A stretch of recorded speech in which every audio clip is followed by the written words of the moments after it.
Mesin ujian kualiti pH, produk 3 dalam 1 yang unik dan perlu untuk petani. Kualiti tanah adalah faktor penting yang menentukan produktiviti dan kualiti tanaman.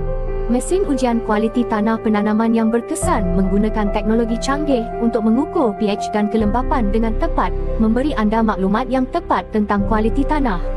Mengukur pH tanah membantu anda melaraskan nutrien, mewujudkan persekitaran pertumbuhan dan perkembangan terbaik untuk tumbuhan menggunakan meter pH tanah. Anda boleh melaraskan kualiti tanah dengan mudah dan menjimatkan masa penjagaan tanaman, meningkatkan produktiviti dan kecekapan pertanian. Tahap pH dalam tanah membantu anda mengetahui punca pertumbuhan tumbuhan yang perlahan. Daun kuning tidak berbunga atau gugur buah semasa tempoh pertumbuhan jika pH di bawah 6.5. Tanah adalah berasid. Keasidan yang tinggi dalam tanah menyebabkan tumbuhan berakar dan tidak dapat menyerap nutrien, menyebabkan pertumbuhan terbantut dan pertumbuhan perlahan. Keputusan yang diukur adalah di atas 8.0.